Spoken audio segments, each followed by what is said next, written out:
Well, hello everybody out there. It is Thursday, February 11th, 2021, and this is Front Center Mezzanine, episode 12. I am your host, Maxwell Haddad, and with me, of course, is my co-host, PJ Campbell. How are you tonight, buddy? Weren't we just streaming? Yeah, we did launch a new show on the network tonight called Ramble On About Movies. This is a show that was previously its own podcast hosted by our good friends Dan Nye and Eric Muller. As of tonight, it is now at home on the PJ Campbell Network.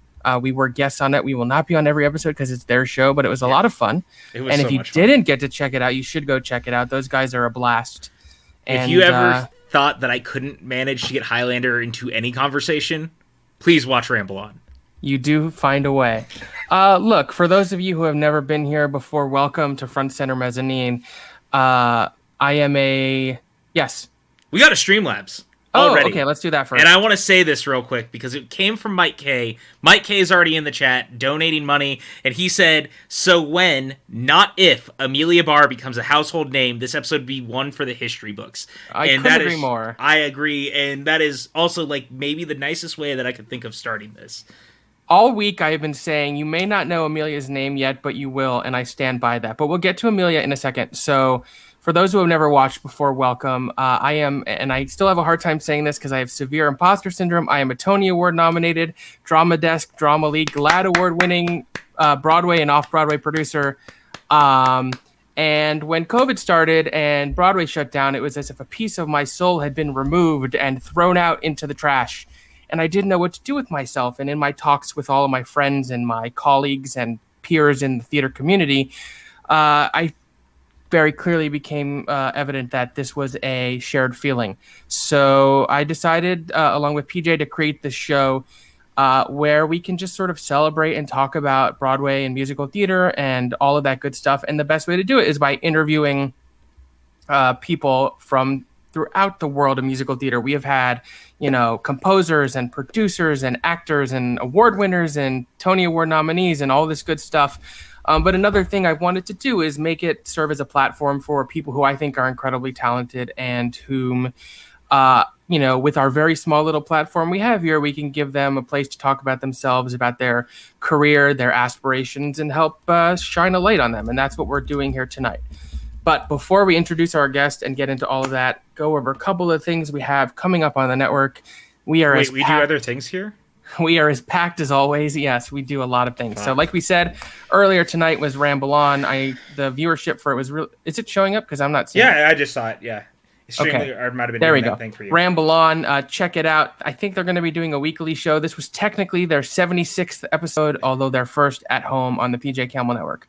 I'm really happy. It fits our brand so well. And those it does. It's perfect. It fills the hole because we didn't have a movie news show. We talk about that on the Unwind sometimes, but to have a show specifically focused about movie news is great.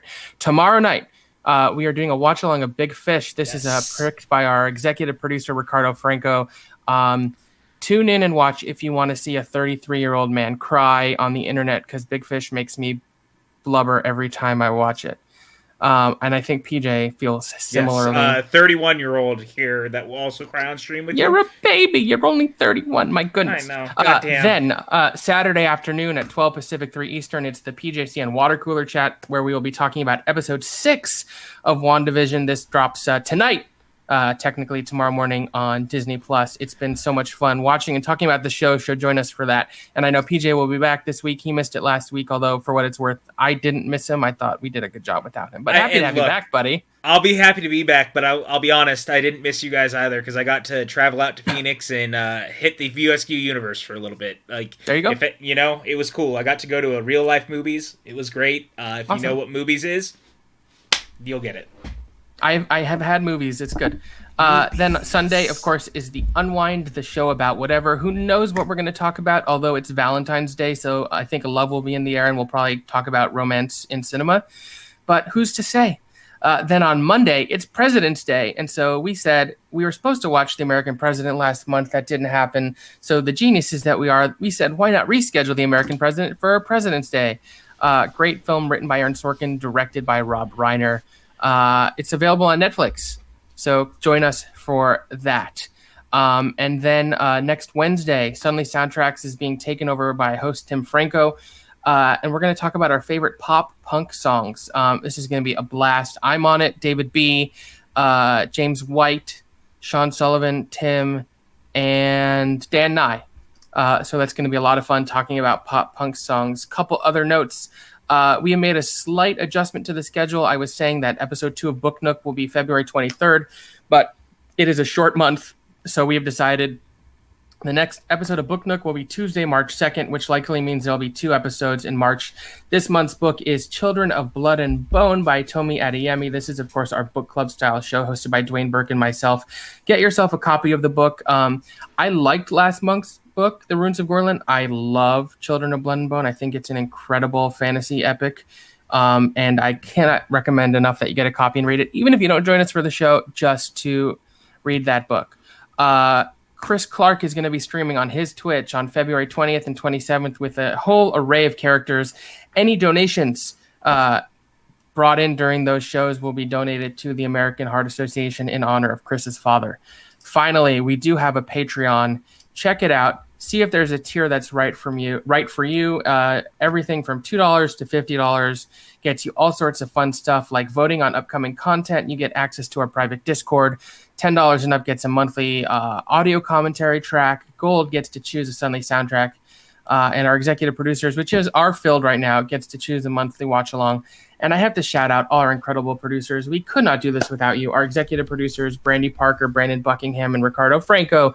Our gold producer, Sean Wingblade, and all of our wonderful producers, Mike Kay, Stephen White, Kale, the Youth Critic, Bedore, Jake Berlin, Anton Putra, Tyler Birch, Patricia Carrillo, Chris Pokernoy, She-Raw Potato, and Molly Damon. We love you. We thank you. Literally, again, could not do this without you. And I'm pretty sure that us forgetting to tell the other two. So I'm going to doubly thank you guys because we definitely didn't do that over on Ramble On. My apologies. Yes. I see my nephew Charles is here in the chat. He also knows Amelia. He said, "Oh my God, hi." Hi, Charles. Anything else you want to cover or talk about before we bring on our guest? No, man. Look, they've heard enough out of me for the last 2 hours. I'm ready to let someone else talk here and get to... I think my favorite part about this show, as opposed to all our other shows, is that I don't talk that much and just let the guests talk. So I hope Amelia is ready to talk. Like I said, I think she's an up-and-coming talent, wildly talented. I got a text message. No, you're good. I was going to say, I think my favorite part about this show, too, is like you. Like, this is the one show I think that we do where I almost do no talking. Oh, you just sit. I just sit and listen, and it's the best, and I'm okay with that. So let's bring Amelia in, I think. Yeah, without further ado, ladies and gentlemen, and everyone else who is wonderful and beautiful in this world, it's Amelia Barr. Hello. Hello. How are you? Good. I'm good. I want to say hi to Charles first because I love your nephew. He is amazing. And he is. I miss you. Yeah. Hello, everybody. Thank you so much for having me on your show. Like, this is so wonderful. Oh my gosh. Oh, he loves your bangs. He said, "Yes, the bangs. I'm dead." Oh, we have to switch. I mean, I We're love in the them wrong. too. I was joking earlier though. Like, I feel like I need a windshield wiper because they're just they're a little bit long, but that's okay. We're gonna I think you pull it off. Then again, I don't think there's much you couldn't pull off. Yeah, I think it looks great. No complaints. PJ, we can't see you for some reason. Yeah, Okay. I know. Okay, that's PJ, weird. Please PJ went hold. dark, man. Oh boy, let me fix this because now it looks bad. Technical difficulties are fun. This is the magic of live television. It is just like live theater. Just And like we all live miss theater. Live theater. Yes. So I'll give a bit of background on how we know each other. And I've been, we've stayed in touch and I've wanted to get you on the show for a while, but God, it was over a year ago now. My family and I went on a cruise and Amelia was performing on the cruise. And look, I've been on a lot of cruises. My wife and I go on Disney cruises and everyone's generally very talented, but I was frankly kind of blown away by how talented Amelia was. Sort of like blow the roof off the ship good. And we started talking and, I mentioned that I work in theater a little bit and we've stayed in touch. And so it's lovely to have you on and give you a platform to talk about yourself and all the wonderful things you've accomplished and everything you hope to accomplish. Oh my gosh, definitely. And it was so wonderful. And it's crazy to think that it's been basically a year since we met. Yeah. And just, I don't know, I'm still kind of in shock about everything, because before COVID hit, like, we were still just performing on the ship, and it was so lovely, but I'm still kind of baffled about how it all ended so quickly, you know?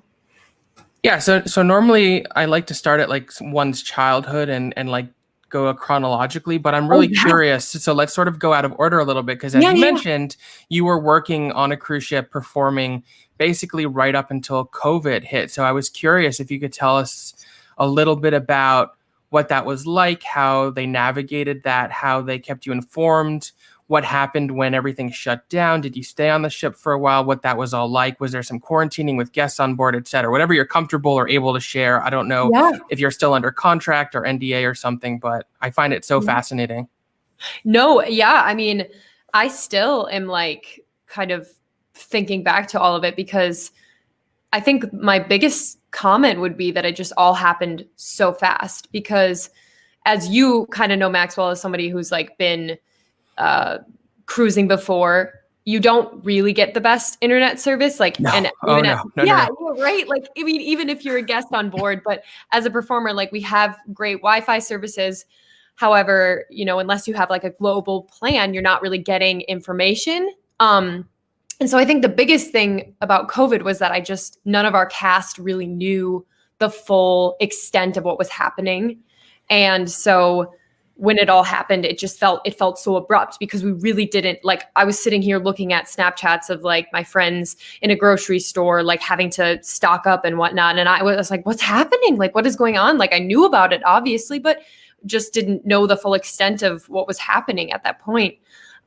So yeah, it was probably, I think we realized that we had to start like doing different, I guess, strategies for dealing with guests coming on board, and how we can disinfect things and how we can keep everything clean, like just a new protocol all in all. And so we started with that. And then before we knew it, the captain was like, we can't sail anymore. We have to disembark all of these guests in Miami. And then our ship, for like around 2 weeks. I mean, I got off like relatively early compared to everyone else. Yay, PJ's back! Hi, I made it. That was weird. I don't know what happened. Like, my computer just decided my camera was going to stop working. So it happens. It's okay. It's okay, yeah. I mean, technology things follow me all the time. I swear. Something's always happening to me. Welcome back, PJ. Let me get my bangs up for you. You don't have to do that. It looks great as it is. Oh, no, it's no trouble, I promise. No, I was telling Maxwell, PJ, about like just kind of everything that was happening on the ship during like the start of COVID, because I was still on at that time. So I just told him that we ended up, the captain like ordered that we disembark all of our guests in Miami. So we had done that. And then our ship was kind of left with, and you would find like, looking back, we'll probably see this later in retrospect, but a lot of ships were left without a place to dock, because so many people were like closing down their docks, right? They were like, no, you can't come here because we're worried about this. And it's so fair, because there was so much unanswered at that point in time. Totally. And so people were just super nervous. So our ship kind of floated about for a hot sec there. And then finally they were like, I think it was the Bahamas. I can't remember which port we were in, but the Bahamas is where we ended up docking. And then we stayed there for like the majority of like our quarantine. I think I was there for like maybe like 14 or 20 days or something like that.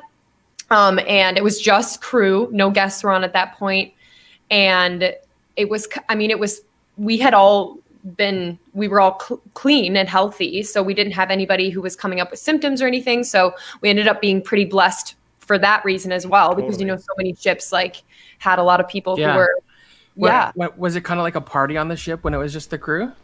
If I'm being really honest, it was, because at that point there were so many people that just didn't know if they were going home. Sure. A lot of people had information. It was no one's fault, but like so many people just didn't know who to talk to, who to go to for answers. So yes, it really was. I kind of love that, honestly. Some people might not have even necessarily had a home to go to, because, you know, I'm sure when you sign a contract for 6 or 12 or 18, whatever, how long your contract is on a ship, like you may give up your apartment or your home because you're living on the ship, and why pay rent? So Yeah, I'm sure like that was double tough rent too. type thing. Yeah. No, for real. That was all that's actually a really good point, but it's so like that is so true, like with so many people. And I think for a lot of like the cast, all of the cast members bar one person who he was from Ukraine, and Ukraine had closed their borders like first. So it was pretty sad, but our entire cast left. We all disembarked, like I think it was 20 days later. We all disembarked to our respective locations. Some people the US, some people Scotland, some people England, and everybody went home except for this one guy because his borders closed, and so they couldn't send him off when he had nowhere to go. He didn't have his country to go into, so he ended up staying there I think for like 4 months after his cast left. On the ship? On the ship, yeah, on the ship. And Elizabeth found this person, but I started following them on TikTok. It's a captain of a cruise ship who is still on her ship because they need someone on there, who has just been making these fun TikToks of basically her and her cat. She has her cat on the ship, like just having free roam of the ship and maintaining it and making sure it's okay while it's just docked because okay. Nothing's cruising. I'll send you the link to the TikTok. It's a lot of fun. Please send me the link. Yeah, I would love to see that because I know that people were getting super creative with things to do, because when it happened, we were just like, all right, we just need to keep the morale up. The ship is anchored, not docked. Oh, okay, cool. Anchored. Got it. Yeah, but I know that a lot from just like a couple of my friends who are still on the ship right now, and they're like mainly crew members and, engineering, like second officer or whatever. They are called the skeleton crew. And that's like the term that they're using for, people who the bare bones that need to be on right now just to keep it running, because they don't want to get back into, I don't, we've already seen sort of an influx of COVID related film and television, and I don't necessarily want to see it, but I feel like there could be a fun party movie about like the first 20 days on a cruise ship after the passengers had to get off and the crew is just there partying, because Judd Apatow just announced he's making a movie called The Bubble, inspired by the production of the new Jurassic World movie, where it's basically going to take place at a hotel in London where the cast of a big blockbuster movie was bubbled from reality while they were filming, and all the shenanigans they get into in the hotel. My gosh, I would watch that flippin' movie. That's amazing. I love that. Yeah, so I feel like that'd be a fun movie. One too. I think that would be. Like, imagine if one crew member decides this is my time to get in touch with the sociopath in me and start murdering the crew one by one. Very Jack Nicholson style, like in The Shining. You could have it go totally just, why not? I will say there's a ton of potential, right? Like you could there's a whole slew of ideas that come with it. Oh my gosh, that's so funny. So we'll talk more about your time on the cruise ship, because I legitimately find it fascinating. But like I said, let's get back in a time machine and let's travel back through your history and go to childhood, Amelia. Like, can you remember a moment when you were like, musical theater is what I want to do? You first became interested in theater, that sort of thing? Yeah. Well, I grew up in very small town, Wisconsin. And I can remember that ever since I was a little girl, I mean, we honestly didn't, our house was like very much in the country, like surrounded by like 100-acre woods, like hashtag Winnie the Pooh, for real. It was 100 acres, which is really funny. But I was always like pretty just, I wanted to sing, and I didn't really understand it. I never took like a formal voice lesson or anything, but I just really loved singing, like ever since I was young. And I don't know. I have this one memory, because we didn't really go out too much when we were younger, because we just had this like great big playground of woods. Right. And so I remember as a child, I would like go out into the woods, and we had like these tall oak trees, and I would sing. And then, I would always time it with the sound of the leaves blowing, because if you listen to leaves blowing when it's like really windy, they sound like applause. And I'm not kidding you. Like, this really was something I did. I would time it so that like the leaves would blow like right when I would finish singing, and it sounded like awesome. Like a round of applause. And so that was the birth of Amelia's like vocal love, I guess, was honestly like in rural Wisconsin. But that's amazing. Yeah, That's yeah. awesome. But I honestly, like, growing up, like, I really didn't. My dad's pretty musical, but we didn't really do musicals. Like, I didn't get involved in it until honestly, like, senior year of high school. It Oh was wow. it was a really, I had a very big case of stage fright, and I just didn't want to perform for the longest time because I was so nervous about it. Like, my parents would be like, "You want to do the church solo?" And I'd be like, "No, no, I don't. I'm too scared." You're- I don't know what that is. You're such a you're it's so funny because like you're such a theater kid. It like brings me back like with your voices and your accents and characters. Like you're everybody who I hung out with in high school and college and still to this day. Like any opportunity to do a bit, you do. So to hear that you have stage fright and that you didn't start performing until senior year of high school is kind of wild because I feel like it must have been like in you waiting to burst out, and for whatever reason there were walls up that Yeah. you didn't let down. Definitely. So what were you doing in the intervening time? What were your hobbies and interests that took up your time before you started performing? Yeah, I pretty much I kind of really did sports. I did a lot of sports in like middle school. We've always put like plays on like at home with I have three sisters and a brother, and like we put plays on and we'd like, sing and dance there. But honestly, like I would say sports and just academics and just being with friends and whatnot. Like nothing, I didn't really get into the arts too hardcore until that later time in high school. And it was something that a lot of it had to do with simply just like resources. Like my old middle school just didn't really have like a big theater program. So it wasn't something that I was super interested in. And then moving to Minnesota, I don't know. I just didn't think about doing theater at that point, but I always knew that I loved to sing. So yeah, that was the life of me in high school. Oh, wow. Someone in the chat asked, did you grow up in a house full of Disney VHS clamshells? Oh my gosh. I don't know what the clamshells part means. That but was just like the white, like puffy cases those VHS used to Yeah, be. that you popped them open. Okay, I was like, that almost sounds all right. Yeah, I did. Literally, I can tell you right now, I probably have like 100 VHSs still. I love VHSs. I think they're so cool. Yeah. But yeah, I did. I was that family. I have a lot of VHSs. There you go. Yeah. So you said you started performing senior year. What was your first role in your first show? It was Footloose, and I had Oh, wow. yeah, and I was the ensemble lady who comes in and who's like, been working too damn hard. That was my There you go. role. And it was really fun. Like I really enjoyed it. And I had just a good time, like being with people. And that was when I first like got the idea of what a cast meant and like how everybody kind of has their backs and like, making sure that everybody knows what they're doing. And I just really like that like family environment of theater as well. Sure. Yeah. Yeah, I mean, some of my, if not my fondest memories from high school would be like hanging out in the pit under the stage or like in the back rows of the theater during a rehearsal scene we weren't in. The bond you create with anyone you're sharing the stage with or working on a production with is like a family. You're absolutely right. For real.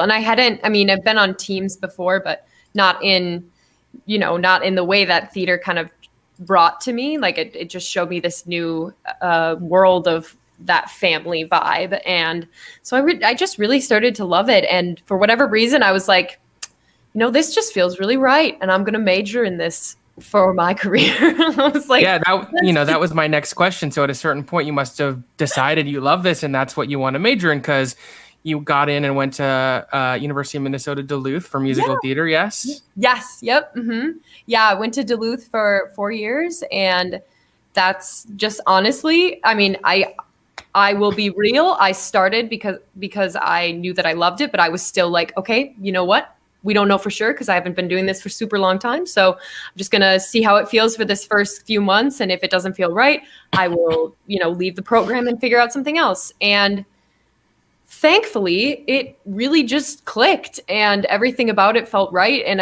my love for theater just kind of skyrocketed from there. And I didn't take voice lessons until college. So I was a little bit like anxious about just my lack of, I hadn't gotten that as many years as some of the other people in the program. But I found that I just kind of had a quick affinity towards it, I guess, and picked up pretty quickly on things. So yeah, that was my deal. Yeah. So, I've talked to a lot of people who have gone to theater school, and it's not dissimilar from film school, which I did. Every program has its own tone and its own kind of feel. How would you describe the tone there? Because, you get everything from super collaborative and empathetic to like wildly cutthroat and, fighting over who gets the roles. What was it like there? My first thought will be to say that it was a winter tundra.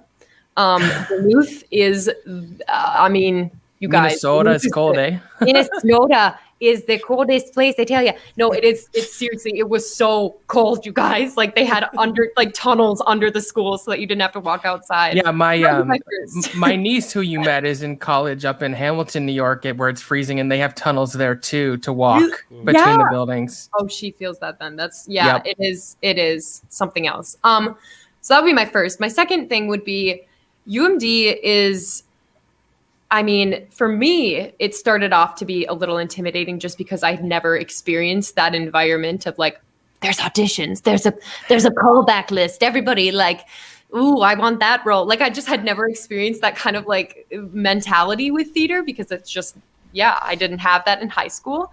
So of course there was that element to it, but I would say mostly UMD it was a very big family. Like for real, everybody was super kind. And of course we all had our moments where we'd stress about this audition or that callback, or, I want to ace this. I want to ace acting for the camera because like, you want to do well, but sure. I would say for the most part, my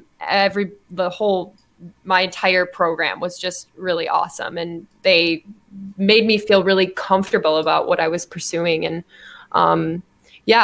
I will say though, I was super nervous when I first entered in. Like it was just, I didn't realize that theater could be so competitive until I got to college, right? It blew my mind a bit. And so. There are a million of men and women who get on the bus to New York with a suitcase and a couple bucks in their pocket and hope to make it. And it's tough. There should be no illusions about that. And you have to really want it. Oh, for sure. And I knew Duluth, Minnesota is Duluth, Minnesota. It's not, it's not New York, and it wasn't. So I recognized that too. I was like, well, this is like really intimidating. And then I was like, what's going to happen when I go out in the world and audition? Like, I don't know. I definitely was nervous about that. I was like, well, I have to really want this because I want to go to New York. I want to pursue this. And I want to put every fiber of my being into making this happen. And I think that was something I really had to come to terms with too. I did, at the end of my college year, I went to the A1 auditions in New York, and that was my first time like ever being in New York too. And I remember that's when I was like, okay, this is it. Now I know what this will be like. When I get to this place, I will understand that this is how these big auditions work and what to expect when you're there. It all kind of clicked for me at that point, Yeah, and for those watching who don't know, the A1 auditions are like non-equity auditions in New York held for regional theaters and stuff. So, I think we've talked about on the show before, but equity is basically the actors union for performing on stage. And normally when a show has auditions and they say, okay, we're going to see everyone equity first, and maybe if we have time at the end, we'll see non-equity people. And then there's a whole other set of auditions for other things for non-equity who are non-union people. There's so much red tape and complexities to it just to get seen. A lot of the time they want you to have your equity card, which I think is unfair, but it is what it is. But so true, just like to educate people if they don't know what we're talking about. Yes, exactly. That is the A1s. Yes. So it was very big, lots of people. Reminded me of Glee. I was like, oh, I don't know. I just didn't have anything to compare it to at the time.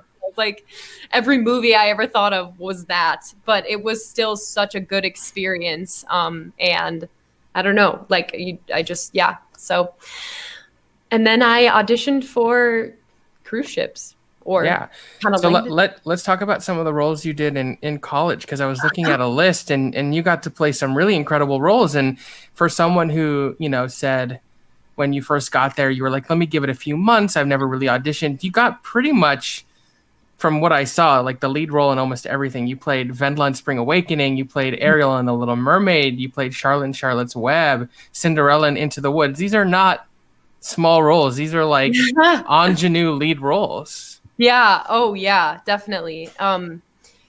Yeah, I don't know. I remember the first role, like I really, really wanted to do Spring Awakening. And then when I researched the show more, I really fell in love with like Wendla's character.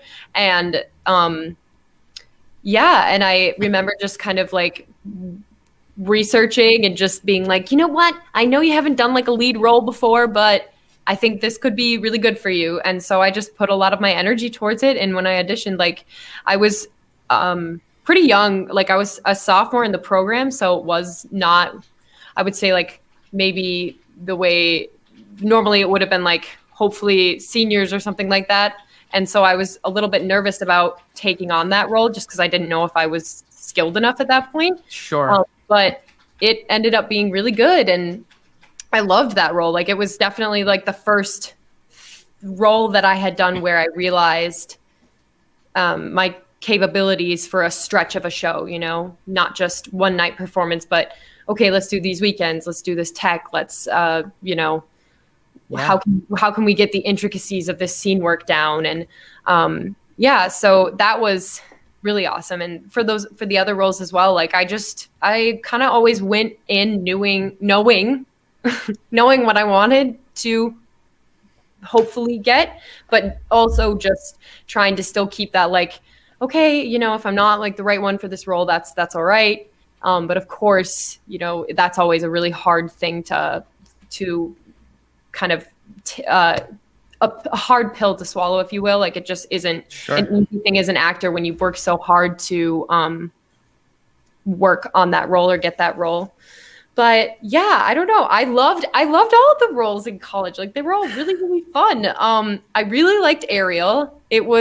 That one was fun because we had like children after. Who doesn't want to be a Disney princess, right? Yeah, it was really was fun. We had rented these really awesome costumes from a great theater in the Twin Cities, and they are in Minneapolis, and they had like these really cool mermaid tails, and like just it was so wonderfully inventive and fun. And we had a lot of children come up afterwards, and like we got to say hi to them, and yeah, it was super nice and kind of made me realize I think like the best part about theater is that you do receive, you know, you hear the applause, you hear the wooing, that instant gratification that you wouldn't get on a film set. But I think the best part about it too was just like talking to people afterwards. And that's kind of where I was like, oh, you know, because I love working on film for sure. It's amazing, but you don't get to speak to people directly after the performance as you would sometimes in theater, you know? So. Yeah, there's a intangible energy exchange in theater that can't be replicated in any other form of entertainment. There's no fourth wall. That's so true. It's just not there. So and that makes it special. Even on a cruise ship, you know, I'm sure the quality of performances vary based on, oh, well, this group of passengers is all, you know, going back to their stateroom and plugging into the oxygen machine and they just have no energy, sort of, you know. Yeah, no, it's pretty accurate though. Yeah.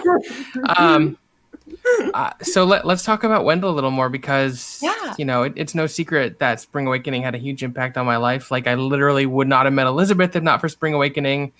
Really? That was like the formative show for us back in 2007, 2008 on Broadway. We were actually both on a fan message board for Spring Awakening. And when we met in person, we realized we had previously corresponded on that message board. And then we like opened up our boxes of playbills and found ticket stubs where we had been at the same performance the same night and didn't even know each other. And now we've been together 10 years. So we actually, sorry, Mom, if you're watching, we both have Spring Awakening tattoos of different things. So that show was like very, you know, I've loved theater my whole life, but if not for that show, I never would have, you know, gone down a career path in theater. That was sort of the eye opener for me. And I'm sure the same way Rent was for people who are a little bit older than me. You know, I love Rent too, but Spring Awakening was the one where it all clicked. And you're right, that's a challenging role. There's the emotional lifting Wendla has to do right from the start. That show starts with Mama Who Bore Me. Like right there on the top, curtain rises. Well, not necessarily a curtain. Oh, my mom's in the chat saying, really? Hi, Mom. Lovely. Yeah. You know, there's not a curtain, but Right. the show starts in Venla's singing. So you have to like capture people right away. Right. Oh my gosh. Yeah, absolutely. I would say well, first of all, that is like so amazing. I had no idea. So that's really how impactful Spring Awakening was on yours and Elizabeth's lives. I would say, honestly, I would second that for myself because I hadn't, up until that point, I hadn't seen or been exposed to a show that was heavier like Spring Awakening and like had this message that meant so much to especially college students and people younger than that. I was really taken by that and just felt really compelled to tell that story when I was researching it and watching the different clips and seeing how Leah Michelle did it or seeing other people who've done the role before. But I think the most challenging part about that show, if I'm being honest, is just like for Venla's role, that intimacy and that vulnerability, you're just laid bare to kind of put that out. And as a sophomore in college, I was pretty damn terrified to do that. I mean, I was like still trying to just work up the courage to even, explore this ability that I had found with musical theater, let alone like allowing myself to be that vulnerable on stage. Like it is really, it's a hard thing to do. And at a college level too, like it's not, I know there's some like children's theaters or high schools that will do like intensives with it, but in college, like we definitely didn't take a lot of the material out, like how some of those places would. Sure.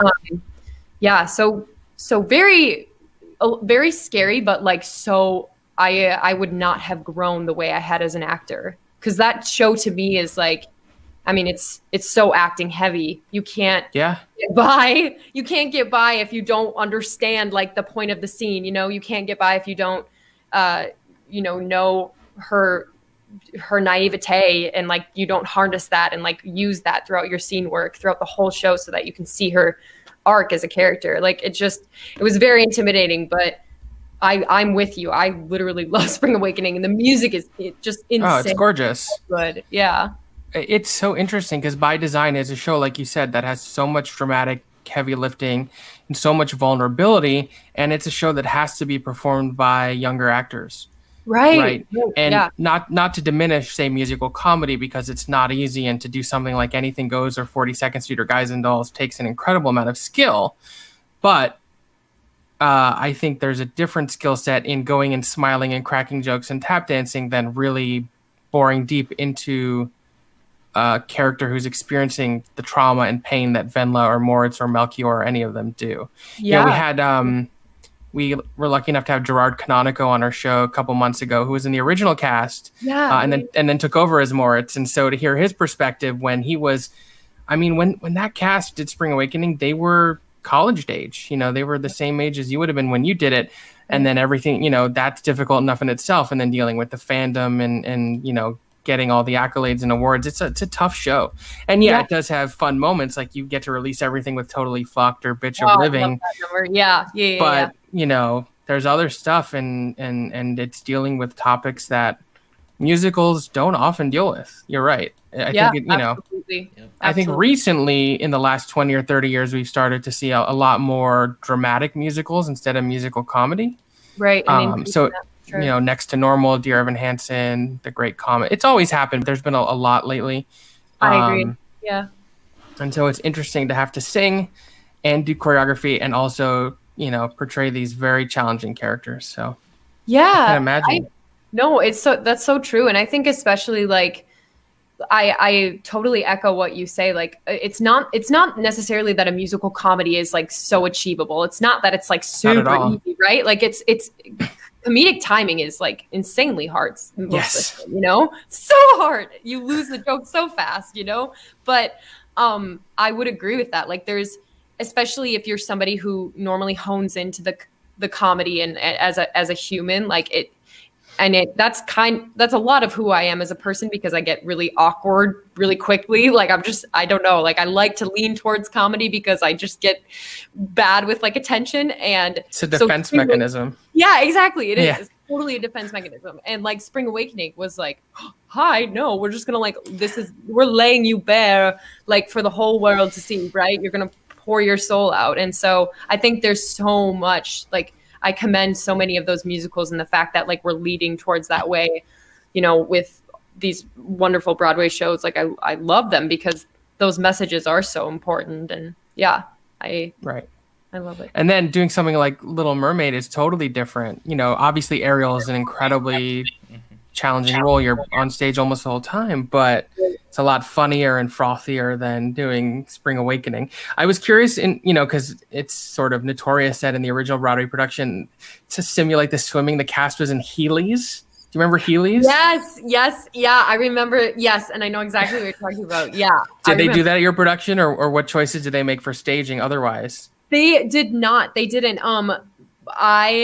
I thought I was a little nervous. I was like, am I going to have to be in Heelys? Because I did not get on the Heely train. I mean, like I can rollerblade and skate for days, but I was like, how do you access the Those things are terrifying. Those things scared the hell out of me. They always looked uncomfortable, and I was always afraid if I wore them, I was going to kill myself. They got banned from my school because so many people were crashing and breaking their arm. Well, yeah, because that's the thing. It's like my brother had them too, and he'd be like, "Yeah, Amelia, see you later." Like do his like Heely move, and like, but then he'd like wipe out like 5 seconds later. I'd be like, "John, oh my gosh!" I don't know. I would have been super nervous about it, but so we didn't actually end up using any sort of like gliding mechanism or whatnot. Because the costumes that we had rented from the theater is Chanhassen Dinner Theaters. It's like a really awesome, wonderful theater in Minneapolis. And they had done Little Mermaid previously. I can't remember how much earlier it was than the show at UMD, but they had like these really incredible, like bouncy mermaid tails. Oh, and then, like the actual like mermaid garment was like long enough to where it covered the feet. So with lighting and with like just the effect of having the tail like bounce off, it was very much like the Broadway production in the sense that the tail was kind of hanging off like that, but they were like huge. They were like super long, like really cool.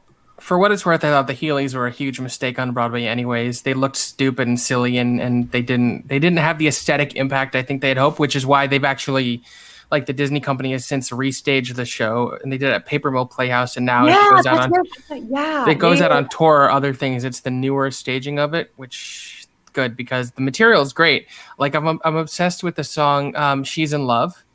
Yeah, which is not from the movie. It's a song they sing in the show, and I listen to it all the time. It's so catchy. It's so cute. I'm with you. I love that. Oh, I love that song. I think that one is like one of the best additional songs to like any Disney musical that I've heard. I really like it. Yeah. But yeah, I know. I agree. I think it actually was pretty effective, and we ended up having some really. I mean, the lighting was awesome, so it looked really good on stage. I believe. Yeah. And then you did Noises Off, which is like an incredible classic farce comedy. So much about timing and slamming doors. What was your experience doing that like? Because to do Noises Off and Spring Awakening, you're talking about like diametrically opposed, opposite skill sets. So different. I mean, my gosh. Sean Wingblade in the chat says, both of my kids currently have Heelys. It was pure comedy to watch them learn how to use them. Hopefully there weren't any expensive medical bills, Sean. Yeah, Sean, please alert us if you need any help. We'll try to find a way. That's hilarious. Oh my gosh. Yes, Noises Off. Man, oh man. That show is a workout. Mm-hmm. I mean, that's pretty much like, that's what I would say. It literally was such a workout. It was the most fun though. It was so fun because of course you get like this, it's like the play within a play thing, right? But then you as the actor are also experiencing the hilarity of it at the same time. So it's like triple Inception, where you're like, okay, there's the play, then you're the actor in the play, but then you're also the character or the actor experiencing it. And oh my gosh, I don't know. This play is like insane though. Like just the fact that people are running off stage this way and running off stage that way. Someone's coming at you with like an axe maybe at some point. Like it's just, there's so many different things that the show I will never forget how crazy that was. But It's yeah, brilliant. And the only show that I think compares or is even similar to Noises Off is recently is A Play That Goes Wrong, yeah, I've heard that. which I took haven't PJ seen to it. see It's last the- year, actually. The last show I saw. Oh, yeah, before was all it? this shit, because that Wait, was the, really? that was the Oh my last. Yeah, because it was my last night in New York before coming home, and we were together. We were hanging out, and that was what we went to go see. And then the world shut down. Yeah. Wow. When was that? What month was it that you saw? The Play That Goes Wrong? January, Yeah, January of 2020, I think. Yep. I saw stuff after that, but I Yeah. think, that was your last one. Wow. Yeah, That's- farce is so hard, and especially if you have the proper like 2-story set with the slam. Did they do the thing where the set sort of revolves so you see? That's so cool. I Yeah, love that so much. It was such a dope set. Like I loved the set so much. It was really cool. But like, yeah, and that's how those moments where you as the actor are able to have that like release of, okay, I actually can't look this person in the face because I'm laughing so hard. Like I can't control. There was so many moments where I couldn't control my laughter because like just it was so funny. And so that was where like the double-sided scene was aided, because I'd come off as Belinda, slam the door and be like, oh my God, and like try like really hard not to like break. Yeah, but it was just so funny. Like that show was just so funny. Yeah. Every time they announce they're reviving Noises Off and people are like, this again, I'm like, yes, this again. It's like one of the funniest plays ever written, I think. I clearly need to see it. So oh my gosh, it's about a play within a play, and what's so clever about it is so the set, if done right, is designed to rotate 180 degrees. So in one act, you see what's happening on the stage. Okay. And then the set rotates, and in the second act, you see exactly what happened the first act, but from a behind the stage perspective. That's amazing. So you see all the chaos and the problems that are happening. It's so clever. You would really like it, PJ, especially if you liked the play that goes wrong like that, or it goes on. You would love this show. Like it's so hilarious. Sounds amazing. I think there might be a movie that's not bad, I think, or a filmed version of it that's worth watching. I'll look into it.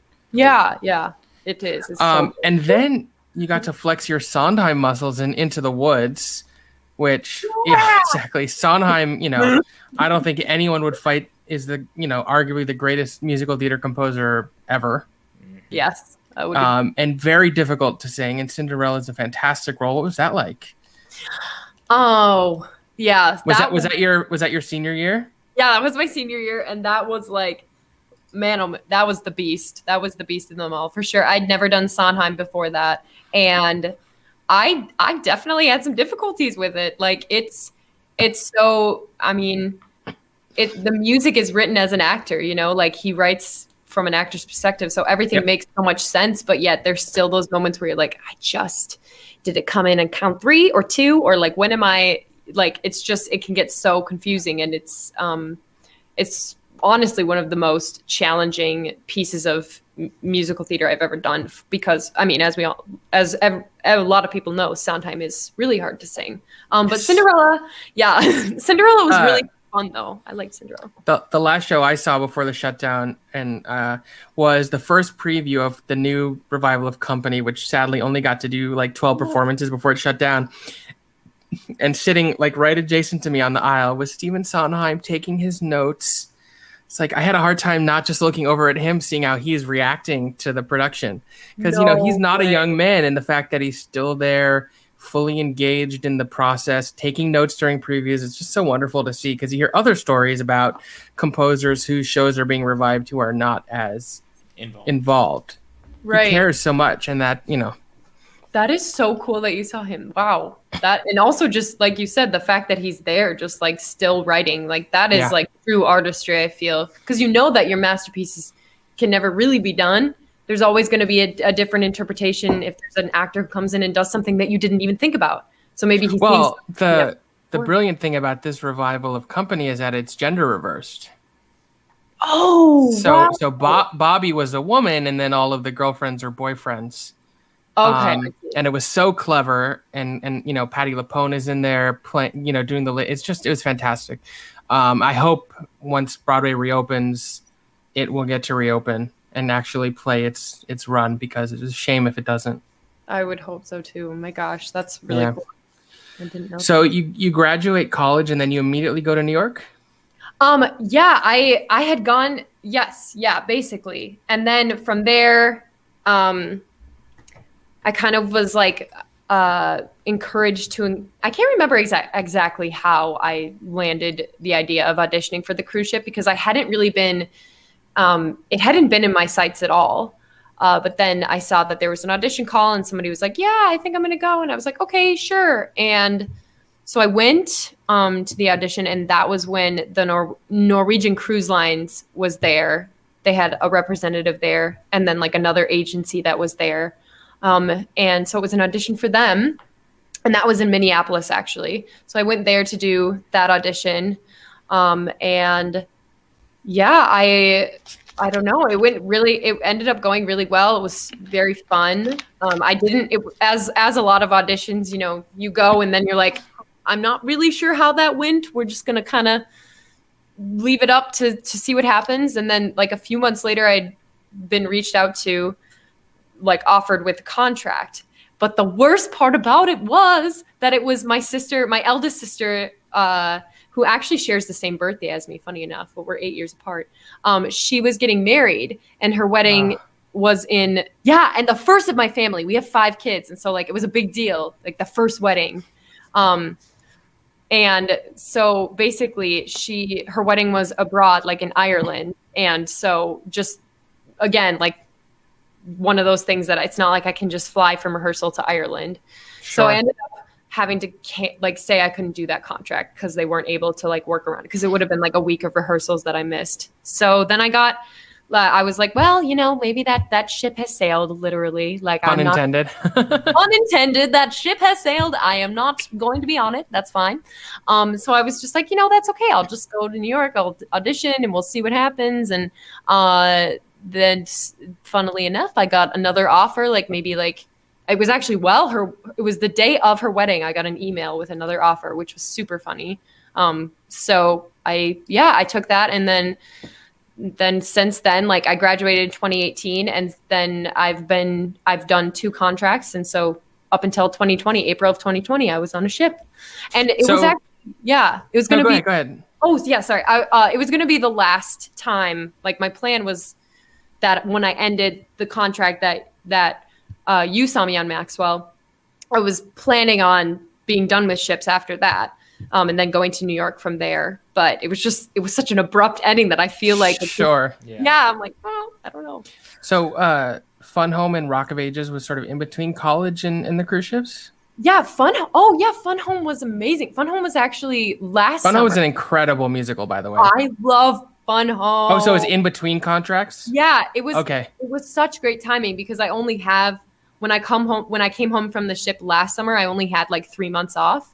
And it just so happened that like Fun Home, he was like, okay, you know what? Like it's going to be super fast. So I had to be off book in like 2 weeks. And then we just came in for a week. And so it was really, I mean, it was a good fast process, which is like how I would normally prefer it anyways. But yeah. And so Fun Home was awesome though. I love that. My friend was involved in a site-specific production of Fun Home. I guess it was late 2019 where they actually performed it in a funeral home. Sort of in like a memorial chapel, which brought such a cool texture to it. It was so cool. Oh my gosh, that's so cool. Wow. Yeah, Fun Home's another one of those shows that's like far more heavily dramatic than musical comedy and deals with some really complex themes.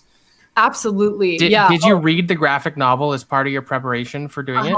Yeah. I did a lot of, just because like I even, one of the younger girl who was playing young Allison, were you middle Allison?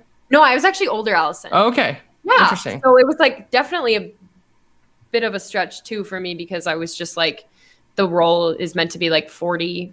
Right. Yeah. That's why I figured you would have played college age Allison. Yeah. No. So I ended up playing older Allison, which was really awesome. But the younger Allison, she actually reached out to the real Allison Bechtel and like was like, we're doing Fun Home, and I can't remember what she sent her. I think she sent her a letter, and she sent an email back and was like, this is amazing. And it was so sweet. And I don't know, I just like, it was such a special show. But yeah, I read the graphic novel, and I definitely watched like a bunch of videos of her. Yeah, I I can't recommend reading that graphic novel enough. Even if you don't like listen to the cast album or watch clips, the graphic novel is amazing. And yes, listener, that is the Alison Bechtel who created the Bechtel test, which we all know very well. Yes.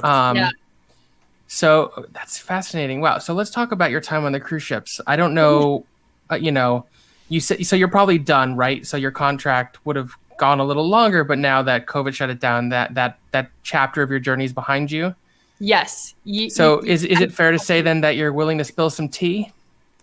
I mean, if there's tea, sure, let's put the pot on. Let's go. No, you tell us, like, so my first question, and I've asked other people, like, dancing and singing on a moving vessel is obviously difficult.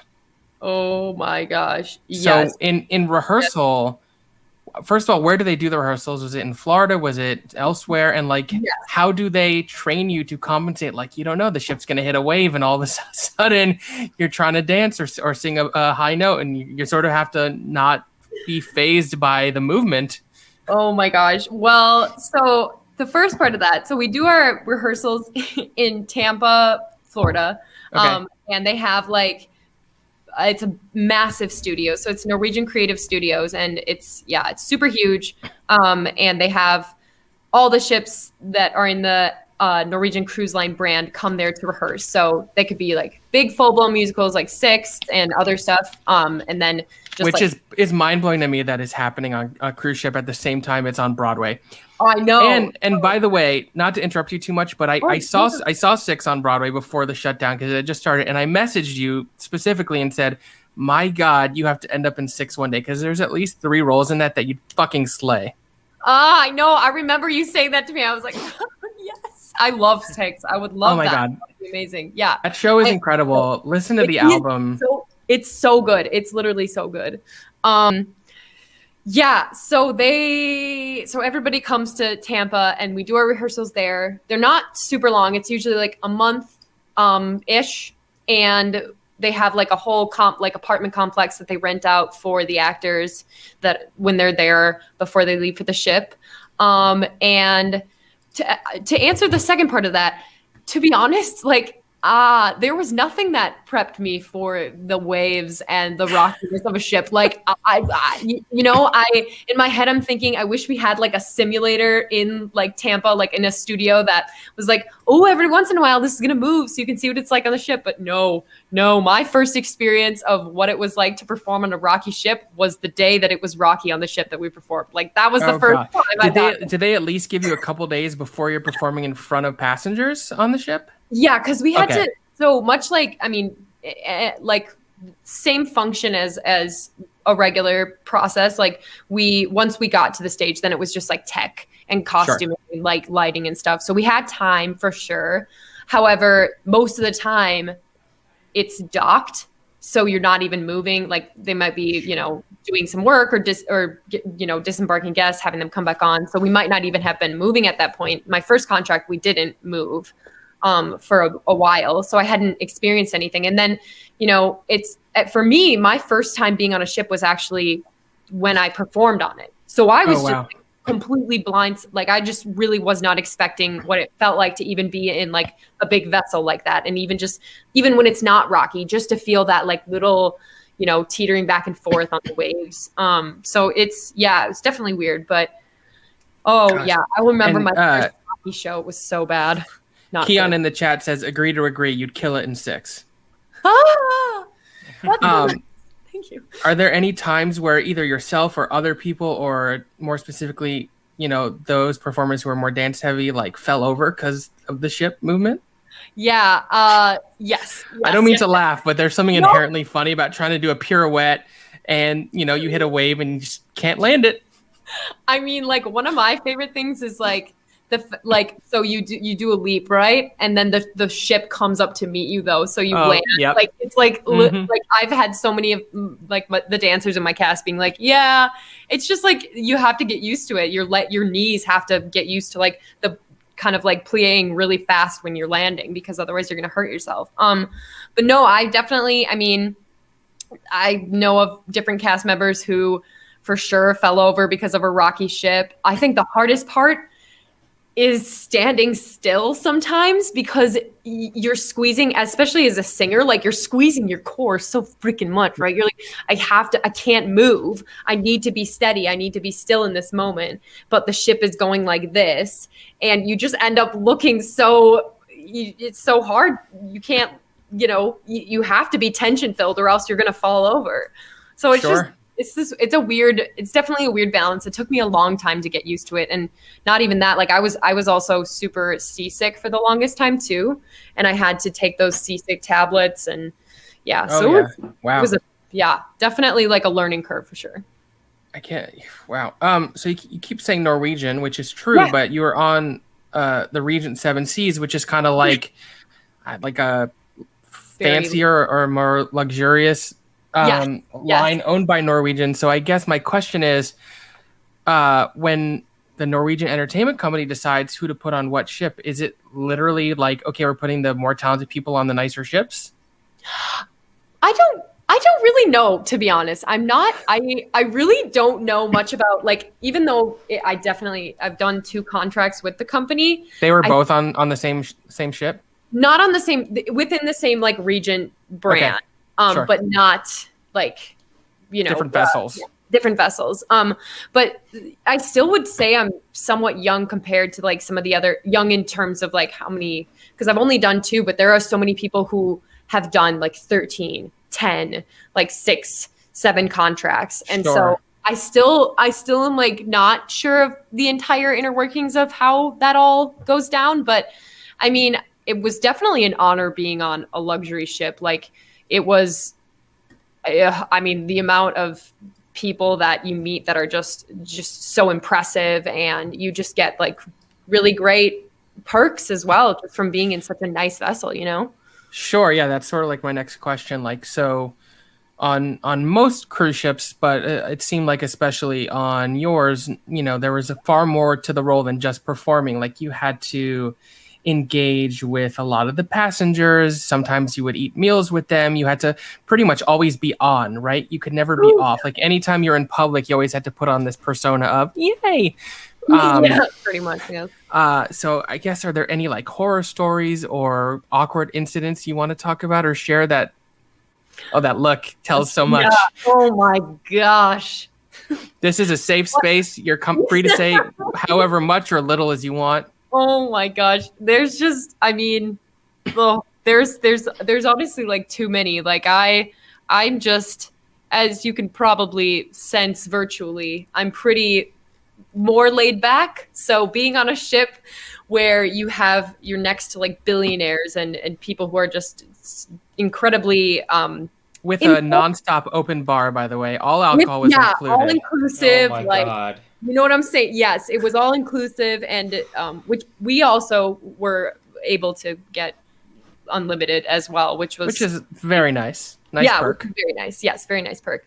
I would say my biggest things were just like having dinner with guests. So I need to curtain bang it up a little bit here. Okay, so I just like can't. Yeah, sorry. So curtain bang. So we need to go on Shark Tank and invent like windshield wipers for curtains. So like, okay, we're gonna get real for a second. Literally, like, guys, I'm getting serious now. You can tell because I'm lifting my bangs. Sort of like Stephen Colbert. Like, let's That's exactly it. Guys, let's cut to the chase here. Yeah. No. So yeah, one of the, like what Maxwell was saying, we were able to dine with some of these really awesome guests who were on the ship, and they would like invite us to come to some of the really fancy restaurants. And I mean, I can't even describe how I'm a really awkward person when it comes to those kind of things. Like, I just really get super uncomfortable being like, oh yes, I'll take my nap. Like, I'm telling you right now, it's like the kind of place where they put your napkin on your lap. And I was like, for what it's worth, it's not necessarily my favorite or most comfortable tone either. Like, I'm a far more casual person also. Yeah, definitely. I can safely say I've never had that ever. Yeah, so like when like you stand up and someone's like, let me escort you to the door, or let me I'm sort of like, oh, I could do that myself, thanks. though. Like, I don't know. That sounds so awkward. No, look. On a vacation, it's lovely to pamper yourself like that. Don't get me wrong. I'm super grateful that we're able to go on the trip and stuff. But I'm sure for you, who was like there all the time, at a certain point, you're like, leave me alone. Yeah, and that's like, I mean, it was so. Yeah. Did the other crew members ever resent you? That was something that I was kind of going to bring up as well. It was just really hard because we made, like, especially like our cast that I was on, that you saw, like our cast was so nice, and we made friends with a lot of, because we live with all the other crew members. But it does get really tricky because as the performers, we do get privileges for certain things, and so it's really weird to be sitting down and having dinner in this wonderfully fancy restaurant, getting like the most beautiful course meal, and then having like your friend that you hang out with a lot serving you and being like, ma'am, would you like this? Or miss, would you like that? Like, just very, that was one thing that I really didn't love because, but of course, like that's the only way that it was able to be done, because we were invited in and able to spend this awesome time with some of the guests. And I don't know, it was definitely like a weird situation for sure. I didn't like love that, but it was still so much fun to like dine in these nice restaurants. I just had to like super really learn up on my etiquette, because I was like, look, whenever people have questions about etiquette, I say, just watch Titanic and that's all you need to do. You got it. You just work from the outside in. There you go. No, literally. That's so funny that you say that. I'm not even kidding you. I'm pretty sure the first Maybe time if you're about to work on a cruise ship, only watch the first half of Titanic. Yeah. No, but, for real. And also avoid the Poseidon Adventure. Yeah. I've never seen the Poseidon Adventure. It's good, but it's literally about a sinking cruise ship. Yeah, it's New Year's Eve and a cruise ship gets capsized. The original is really good. The remake, but it's a thrilling movie, but not like I was on an airplane once watching episodes of Lost, and I was like, maybe this is a bad idea. Maybe we choose something else. Something different, yeah. For a little time, I think. No, that's Mike K in the chat says you could also watch Downton Abbey, which that's an etiquette guide in and of itself. Yeah, no, but for real, I think I did say that. I was like, think Titanic when he says from the outside in. I was like, okay, here we go. We can do this. Like, it will be fine. But it was just really, it was difficult. I was very confused for a long time. And I'm sure it's hard too, because every passenger knows your name and you know no one's name except for the few who you get to engage. So you'll be walking down the corridor or whatever it's called, and they'll be like, hi, Amelia, because they've seen you on stage, and you're like, hey, you girl, you, ma'am, you. Like, love that dress, girl. Yeah, no, literally, like, nice bag, looking good there, Mrs. Like, I just literally didn't remember, because there was so many. You're right, there was so many that knew my name, but I didn't know theirs, so it was really tricky for a while. So you guys performed what, 5 or 6 different shows throughout the? Yes. I believe. Did you have a favorite or a least favorite? Because I certainly had a least favorite, but I want to hear what you have to say first, and then I'll spill my tea. Ooh, I want to know your tea. Let's see. I think my least favorite was probably World Rhythms. Oh, me too. Okay, that was your least favorite? It felt just this side of insensitive and racist, having a bunch of white people perform these like international numbers and celebrating other cultures. I was like, is this the right choice? Yeah. Sorta? Yeah. Yes. I'm glad you feel similarly. Yeah. I think for a lot of people, it's kind of like one of those things where it's kind of coming to that point, because of course it's always like from everybody else, it's like a point of celebratory, like we want to celebrate different cultures and stuff. But I think that one was one that was just like pretty tricky to get into for me. And I think for a lot of the cast, it was more challenging as well. Sure. But still like fun to perform. Yeah.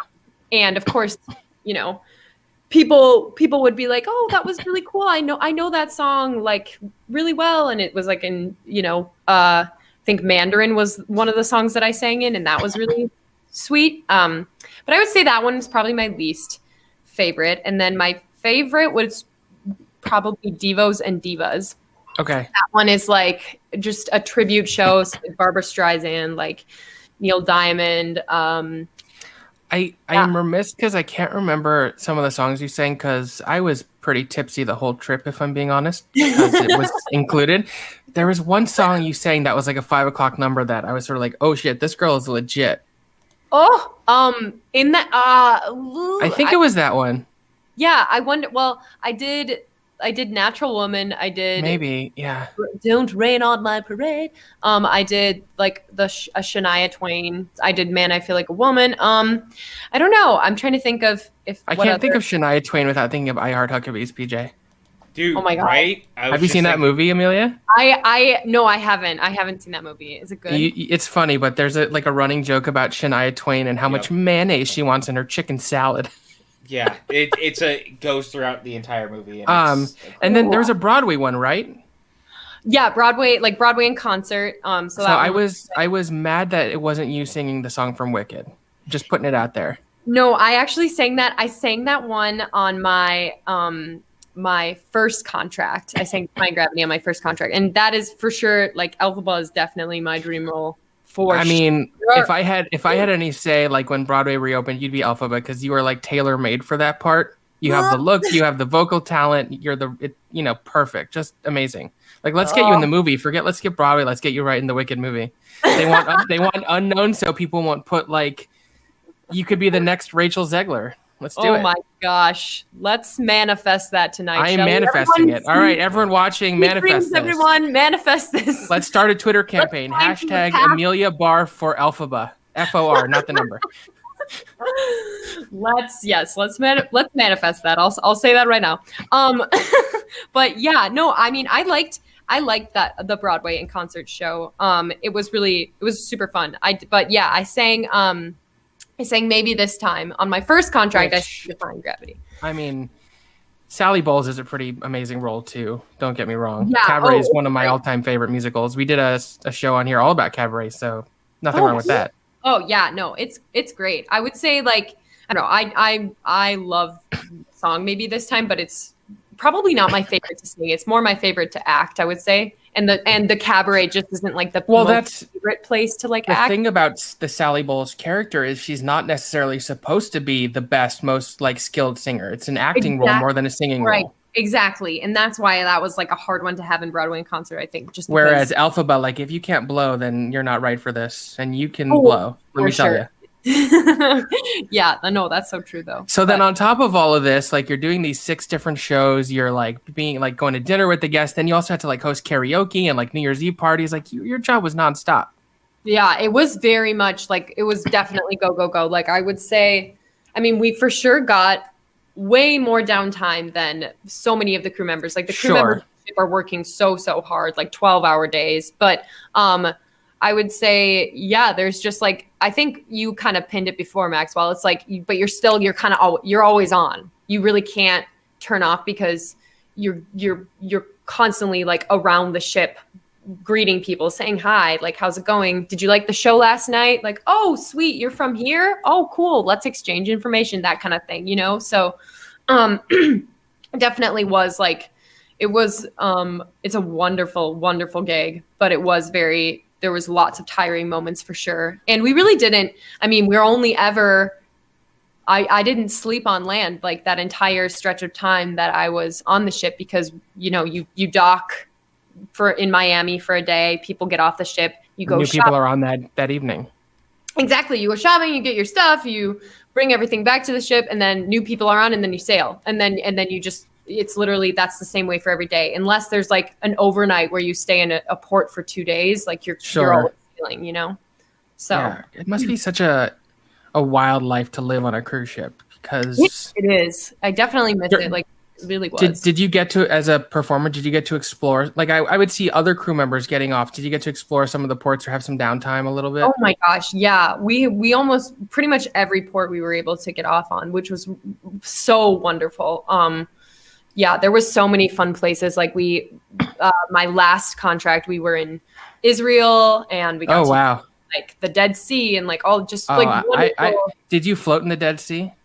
No, I was so sad. The day that I didn't get to go, other cast members went, but the day that we were there and I was going to go was their Passover. So the trains weren't running. So it was just, yeah. But no, I mean, still got to see some really amazing stuff though. Like Israel's really cool. Have you been to the Dead Sea? Yeah, when I was 13, my family went to Israel for my bar mitzvah. Oh, cool. Oh my That's God. the last time I went, and I got to float in it, and I will never forget that. It was such a wild sensation because the salt content is so high. So high. Like yeah. if you have any cut or bruise or scrape, like it stings, but the way you float because of the salt content, I can't even describe it. It's just an incredible experience. I've been wanting to go back to Israel, although there are obviously safety concerns. Like my sister has been back a few times, and she says when she goes, the group she's with always hires a private bodyguard for their time there just in case. Oh wow, yeah. I'm sure that's not necessary. I'm sure it's fine, but it's a wild time. Yeah, definitely. True. Yeah, it was it was so much fun. If I had known that was like the last big trip I was going to be on before everything shut down, I might have done different. I mean, I had a great time. I like I sang karaoke one night, which was fun. It basically took me the whole cruise to get up because I hadn't performed in a long time. I used to perform, but it's not something I do that much anymore. But that was fun. I know. I agree though. I think that's like the kicker of this time right now, isn't it? It's like we wish we would have just held if you had known. Yeah. Like, I wish I would have just appreciated that a little bit more. Like, that's like the thing that I'm kind of coming to terms with right now is like, I can't keep saying that to myself because at the end of the day, I still did live in the present when I was there, the big lesson for me that I'm going to take away from this last year is don't ever take anything for granted again. Yep.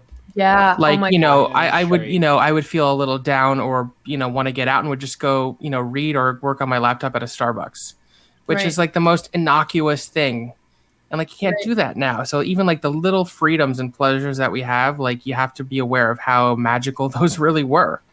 That's so true. And I think we're trending towards getting back to some sense of normalcy this summer or early fall with the vaccines here and everything. And so my message to everyone is like, take a second and realize how good we had it. And how even the littlest of things like getting to hug other people, human contact. Oh my gosh. Literally though. So true. That is so true. Yeah. There was a lot of truth to Ferris Bueller and but life moves pretty fast. Sometimes you just need to stop and look around. Yeah. Yeah. Legitimately. Like, that's it.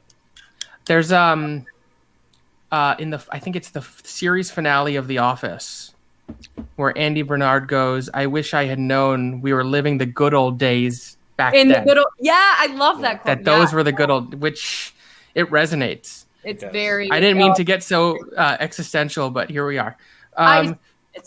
So, ostensibly your time on cruise ships is over because you said this was going to be your last contract. It came to an unexpected end. So let's play vision board or dream board or whatever you want to call it. Like, let's say, this fall or early next year, we're back to some sense of normalcy. Broadway and theaters reopen. What do you want to do? What are your steps? That's the golden question right there. I first and foremost would like to get to New York. I definitely have plans of most likely if things aren't kind of happening. We've been kind of told that because our contract ended early that because I still actually have some stuff on the ship because we didn't know at the time when we were going to get sent back. So I'm hoping to at least finish there's small contract, maybe a 3 months or something like that. Okay.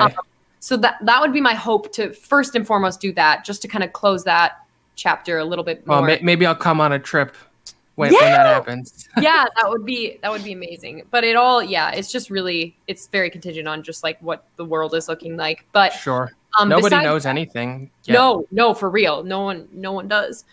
Besides that though, I have some wonderful friends who are out in the city, and so some great resources to get there and just get a nice place and hopefully look for some temp jobs and whatnot until I can until we'll see what auditions look like coming up here. I just am not sure what things are going to be. Ideally, I would like to have agency before, because I have agency in the cities, but I don't, or Minneapolis, but I don't have agency New York, so that would be ideal just to have that extra boost before you go into the audition room, because you're not going to get, otherwise I'll be standing there, but that's okay because a lot of people do that, so that's fine either way. But that's pretty much the plan, I think. Just like hopefully getting connections, meeting people. Like I would love to just make friends and know the community more. And I have plenty of people I can introduce you to if when you make it here. Yeah, I would love that. I would seriously love. And I'll say this, and I fully recognize we are live, and this will be stored in perpetuity on the internet. I think people who know me, I think PJ would agree. First of all, I'm not a bullshitter. This is true. And second of all, I'm a pretty good judge, and I legitimately think you have what it takes. And any way I can help you get there, I'm happy to do.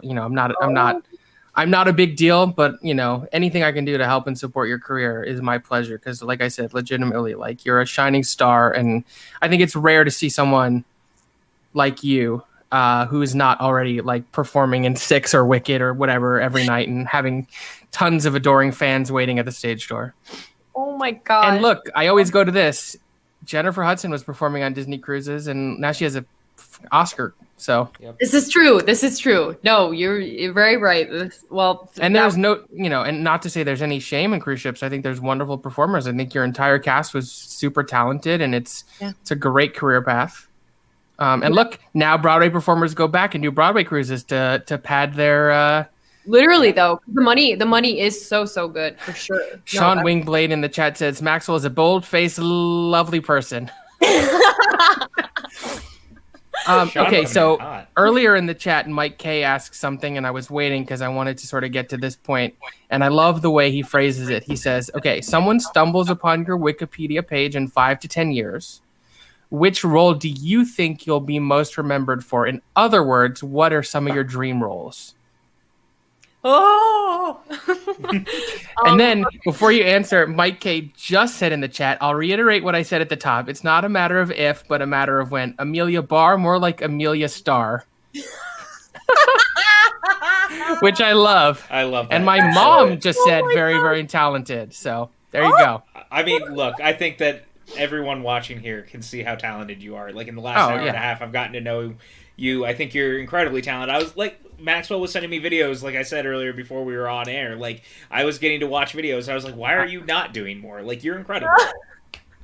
I have watched hundreds, literally, I'm not exaggerating, hundreds of hours of various people from Broadway all the way to people in their room on Snapchat singing The Wizard and I. And yours is top tier because that's my favorite song in Wicked. Elphaba is my favorite character. I think that is the song. Everyone always goes to Defying Gravity or No Good Deed. To me, it's The Wizard and I. That's the song where you have to do it all. Rap News Wah says she's a brilliant artist. I'm not sure who that is, but they were in our chat for Ramble On earlier. Thank you for watching. Yeah, thank you, Rap News Wah. Really appreciate it. And your Wizard of Oz is legit. And that to me looked like it was in like a college showcase performance. It was. That was I think it was my junior year of college was when I sang that. Okay. Well, this is a lift up the. Hey guys. No, she might not want to because we're making her tear up, and if she's trying to hide it now you might want to take a comb go all like Fallout Boy or My Chemical Romance and have it cover one eye. Literally, I'm like, I'm bashful. No, but I will actually move them up for my eyes to be seen. Sorry, that's really loud. I would say that. Well, first of all, you guys are freaking awesome. Secondly, I would say that if that question were to happen where someone would stumble upon my Wikipedia page, I would say I would love for it to be Wicked, Elphaba and Wicked. That would be amazing. I also really love Jenna in Waitress. I think that would be great choice. Really amazing. I'm already crying thinking of your She Used to Be Mine. I've been workshopping that song on make a video of you singing it and put it on YouTube for everyone to see. Let's do it.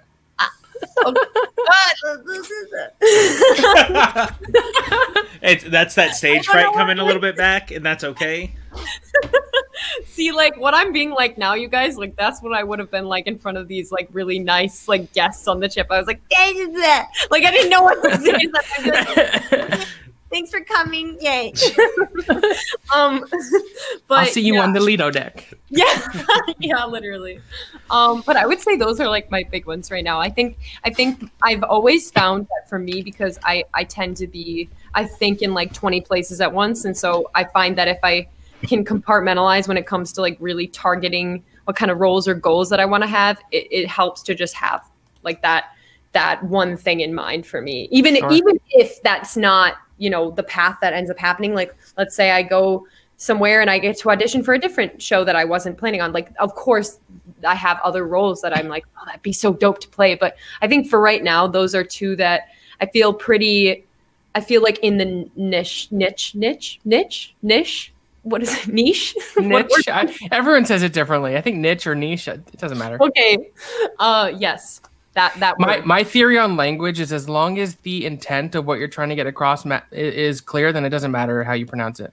I think I wrote the book. Rap Newswatch said it's Mohammed Yabdri. Hi, Amelia. Mohammed. Oh, Mohammed is amazing. Oh my gosh. I actually didn't mention this. I was in Minneapolis. I was working at directing a Big Fish. I saw that you guys are doing you have a Big Fish is streaming or something. We're doing so we do movie watch-alongs where we'll watch it with people in the chat and we'll like say play at the same time and then like do a live commentary of it. Oh, cool. So we're doing that tomorrow night with Big Fish. And that's our 80-something version of that. 80-something watch-along we've done since March. I love that. That is amazing. But I was the Big Fish, I helped direct at a high school, and they're doing a virtual showing of it on this Saturday. And so they've worked, like these high schoolers have worked so hard because half of their rehearsals were on Zoom, and I had to like figure out how to do Zoom rehearsal, and they're so talented. So Mohammed is like an extremely talented like cinematographer, like really incredible. And so he edited and like took and did literally everything for the videos and stuff. So that's awesome. That's premiering on Saturday. Yeah, it really is. And like, I'm happy that the high schoolers got to, because I think that's like that's like the future of, so many of them are looking to go into theater, and it would be really sad if they couldn't do that show. Yeah, I mean, I over the holidays, I collaborate a lot with the composer named Preston Maxwell, who wrote the musical We Are the Tigers, which I'm a huge fan of. It played off Broadway a couple years ago. If you haven't, listen to that album. It's on Spotify and stuff. But I think he is an incredibly talented, incredibly funny, and I produced with him a Zoom Christmas musical where we filmed everything via Zoom, where everyone in their different locations, and we edited together, and it turned out great. And I've spoken to so many people who are like, theater is closed, we can't do anything. I'm like, yeah, it is, but there are still ways to create theater and art and flex your creative muscles in a way that's satisfying. I'm super proud of that musical that, we wrote, shot, edited, put together in like a month. So I think that's awesome that you did that with Mohammed and everyone else. And, for those high schoolers to still be able to get the experience of doing a musical despite COVID and everything is beautiful. It really was. And like, they are so talented and just like the nicest humans. And so I really am just so glad that it worked out in the end. And I agree with you. I think of course we all want to see theater return and restored to its original, everything that we want it to be. We love, and it will. It definitely will. It totally will. But for right now, I agree. Like, I think being able to have these very COVID safe like operations and being able to film and like have moments where you can still work with other people through, because we've got this wonderful technology now, right? We can do things like this that connect us and get us talking about art again and get us like actually making art again. So that I'm really happy to do like Zoom work right now, like with theater. I think or like anything, like virtual work, I guess. Yeah, I agree. I have one last question before I hand it over to PJ, who has a series of sort of non-theater related rapid fire questions. And that is, what are your favorite musicals and or artists that inspire you? Oh, wow. I'm always so bad at these questions. I'm so bad at these. Okay. I would say, for musicals, I would say definitely, I really love Dear Evan Hansen. I've always really loved Phantom. I don't know. one's been with me for a while. Spring PJ's Awakening. a big Phantom fan. Oh yeah, I am. I really like Phantom a lot, man. Yes. Really unpopular opinion, but because it was like I really didn't know musicals until I actually saw this musical. But Oklahoma, I really love Oklahoma. I'm obsessed with Jackman. The revival of Oklahoma. One. Yes. So good, man. So good. Yes. Good. I know. I actually, so I wasn't sold on Oklahoma. I was sort of always iffy on it, but the revival that they did in 2019 was one of the most brilliant things I've ever seen on a stage. Oh my gosh. So they didn't change a word of the book or the score, but the way it was staged and directed was like sort of imagine like a low budget indie film version of Oklahoma. Very stripped down, really digging deeper into the dark heart underlying. The orchestrations were the band was all on stage, so it was very minimalistic in approach. There was no set pieces. I own it on Blu-ray. and in fact, they served chili and cornbread in intermission. That is so cool. It was absolutely brilliant. It's like one of the best revivals I've ever seen because it just totally reworked and revitalized something without actually changing a word of it. That is actually so. And Ali Stoker won the Tony Award for Supporting Actress, who's the first ever actor to win a Tony Award who is in a wheelchair. It's just incredible what they did. Oh, that is really cool stuff. That's amazing. There's a cast album and there's also some clips that I recommend checking out. It's really brilliant. For sure. I will look at that Anyways, I interrupted. I'm sorry. Oh, no, that's okay. I don't remember. Oklahoma. I don't know. That one, you guys are going to think I'm crazy, but like literally I didn't even know, like some of my best friends from college still make fun of me for this, but I was like, I knew nothing about musical theater going into my musical theater degree. Like I didn't even know.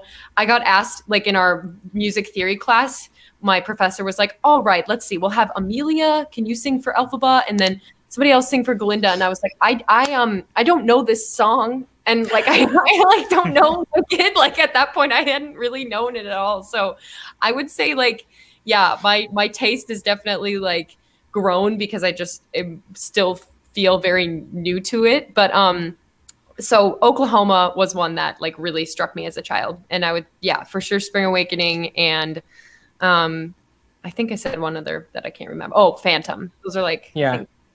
There you go. Yeah. Amazing. All right, PJ, what do you got? Well, I always like to start with, because obviously we like movies around here. So one of the things we like to ask, I know you like movies? You like movies too, is what I heard. That's the rumor, at least. Oh, it's true, but I was just, look at your surroundings. Those aren't napkins behind you? No. No. That's a lovely collection of coasters you have there, PJ. I didn't know you drank so much. I've been collecting coasters all over the world. Obviously, that's what I do. But what is your favorite movie? And what was your favorite movie growing up, if it's two different answers? Okay. Wow. Rapid fire. Come on. Cylinders, Amelia. Let's go. I would Take your time. It's okay. Yeah, it doesn't have to be rapid fire. Oh, all right. It's not a lightning round. You're not being scored. Yeah, and sometimes this leads to more discussion. You never know. I still have that like teacher mentality. Like, am I gonna get an A? I think you already got an A+. Don't worry, honey. Oh, yay. Okay, I would say as a child, White Christmas. I really loved White Christmas. That would be, we watched it like when I was younger. And then what was the other one? What's my favorite? Like your favorite movie of all time, if it's I just think Star Wars, anything, all of it. There you go. That's it. I mean, my big three are like Lord of the Rings, Star Wars, Harry Potter, but I would say Star Wars. I didn't know you were a nerd. That's awesome. I'm you're a nerd. You're in the right place for you're 100% nerd right. Oh, I'm a nerd. Yeah, I love. There you go. Love Star Wars. So yes, that's my answer. I love that. Star Wars especially is always. PJ is literally the head writer for a competitive online movie trivia show. And I was literally writing Star Wars questions all day today. Not joking. No way. It's actually a very popular show and gets like tens of thousands of views every episode. So yeah. That is so cool. Yeah. Wow, I'll have to check that out. Yeah, I love Star Wars. I've been obsessed with it. Yeah, there's an entire division of the game that is just Star Wars trivia, and like I love It goes Star real Wars. deep. It goes real deep, and I was working on It'll be some of like it today. it'll be like and- on this ship in this scene. What is the numbers etched on the side of this droid who is in the foreground? I'm like, nope, no idea. No, stop. Oh, I want to study up and then do that. That sounds so fun. It's hard on my brain because I've been watching Star Wars since I was a kid. Like my formative moments in like falling in love with movies was watching the original Star Wars on VHS in my living room. And that's amazing. Yeah, like I have the whole story about it, but so now when I write the questions, I'm like, I don't know jack shit about Star Wars because I have to try to stump these people. Yeah, think of something that other people wouldn't know. Oh my gosh, that's wow. Okay, well, I would like to be a part of that challenge because I need to study. Noted. Yes. What is your favorite music or like favorite band? Oh, I really like. I have a very broad music taste. I really love anything from like Chance the Rapper, Enya, to the Eagles. I love like old rock, like Classic rock. really old, like yes, classic rock, like just all of that. I would say that that's probably like my formative music. Like my dad really got me hooked on that when I was younger. So big fan.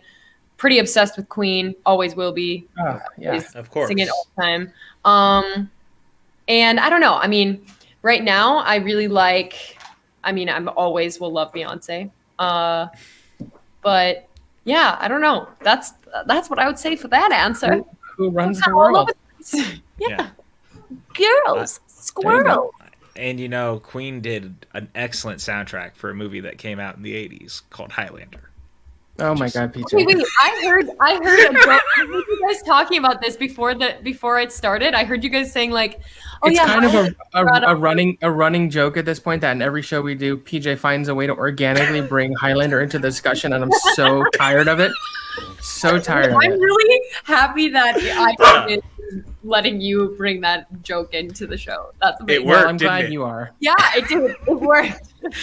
See, Maxwell, some people are still amused by my shenanigans. Sean in the chat says, "Oh my FG Highlander, I'm refilling my mug." Yeah, it's like an ongoing joke that if I mention it, people take shots. So that's like I'm all out. I'm all out. So don't worry, I've got a bottle that'll get us through the rest I have of a the bottle, but I'm trying not to right now until we're off the air. night. I'm just saying. Outside of that, what about favorite TV show? The Office or probably The Office. I would say The Office. I Yeah. thought I that think was the that's name a of a fair- show. I was like, I'm not familiar with Merton. Oh yeah, you guys don't know Proppy Dirty. Like, it's like the best I show. don't know. Who's in it? Well, first is Booba and Bop, and then the second, it's a whole cast of bops, really. Oh, So, I like a good bop. I can get down with the bop. That's exciting. I'm gonna add that to my queue. yeah, please add it to you. My Sure. mind immediately, honestly, went to Clone High because there's that one, the robot butler in it. Yes, I don't. Oh my gosh, yes. I love Clone High. Yeah, me too. It's coming back. HBO Max just Two announced seasons. 2 seasons. Wait, really? hmm I Yeah. have HBO Max. I gotta get on that. Yeah, it's later next year, I think. Oh, okay. I'm super excited. Got It's got time. plenty. I don't think it takes Yeah. a while to make animation, although Well, South yeah. Park does it fast, but The best part is that Phil Lord and Chris Miller and Bill Lawrence are all coming back to produce it and write Bless. it, which I think is amazing. Oh my gosh. Yeah, I mean that show's like 20 years old and they finally got to go back to it. Amazing. That's beside the shoot! Wow. What about your favorite book series? You obviously mentioned Harry Potter and Lord of the Rings. don't say Highlander. That wasn't a book series. No, PJ. that was not. Well, actually, there are Yeah, I was books. gonna say Highlander. No, I'm just kidding. I would say. Poor Max. I've been ganged up upon. I didn't sign up for this. Hey, you in the background. Oh gosh, I would Corgi. say probably Harry. Yeah, that book series. Harry Potter for sure. And D. I don't know. I think let's go with Harry Potter because I'm a big fan of EDT. I didn't know other people knew about it because I discovered it in a used bookstore in Chinatown. And I thought it was just like a special thing between me and those books. But did you read EDT Cute? Yeah, well, they're written by the renowned linguist Florp de Borp. Yeah. Really, I mean, just an incredible artist. I heard that Pixar's thinking about making an adaptation. Yeah, I think the opening of WALL-E with all silence was an experimentation to see if they could properly adapt Edie Deep Deep Deep into a film. Yeah, I think we're actually going to get it now. I didn't know people were fans. I'm really happy. Huge fans. Yeah, that makes I have them all right here on the bottom shelf. Oh, no way. That's awesome. We'll have to have book club sometime. That'd be great. For sure. What is your dream vacation? I mean, you got to travel because you were on the ship, but do you have a dream vacation of anywhere you haven't gotten to go? As I break your brain asking the question. No, I don't know why I just did that face. Yes, I do. I have many a trip that I want to hatch the egg of. What? I don't know why I just did that. Many a trip that I'd like to hatch the egg of. That's the new phrase. It's a new expression. I would like to go to probably. Well, I love Paris. I've been to Paris three times now, I think, and I want to go back to Paris really bad. So I would say Paris or Santorini, Greece, or Venice, Italy. Those are like my top three, I think, right now for a vacation. Sounds awesome. Venice and Santorini are gorgeous. All on my list of places to go. Especially, I would say the sooner you can get to Venice, the better, because it's slowly but surely sinking. I know, and which is horrifying to say about a city, but that's the reality. No, it is. It's so true. Yeah, I was very bummed because I was super excited. The contract that you came on, Maxwell. We were going to Santorini, and so I was super excited, and the port got canceled in the morning because the weather, it was so bad, hitting against my porthole, waves, huge waves, so we couldn't go in. So that's a shame. Bummed. Yeah, bummer. It was a bummer, man, but that's okay. You could do voice acting for sure. I do really different voices. I do really like doing. Well, that upcoming Pixar movie we were just talking about would be. Yeah, you could be the lead in Eep to Deep to Deep. Yep. There you go. If you weren't doing theater, though, what would you want to be doing? It's a good one. I would want to be doing probably, I would say, couple different things. I think a big one would be healthcare. Both my parents are in the medical field. My dad's a chiropractor, my mom's a nurse. So I think I've always had an affinity towards caring and just taking care of people and health. So those are big things. And then I think the other thing would be I really love nonprofit work. And I've always wanted to do it more and just find ways of just aiding people who are really in need and getting creative with grants and funding for things. So I think those would be the two things that I would probably want to do. That and professional boxing, Yeah, $1 Million Baby 2. Yeah, $1 Million Baby 2. Naturally. Yeah, naturally, of course. Makes sense. But my favorite question, what is your favorite curse word? Oh! The shock. I wasn't expecting that kind of answer. Diane, we've gone too far, PJ. We've gone too far. We got to pull back now. My mother, she would be like, Amelia Louise. That is my middle name, Louise. I would say my favorite. Sing out, Louise. Sing out, Louise. Sing. I would say my favorite curse word is probably. Oh, it just feels so funny coming out of my mouth.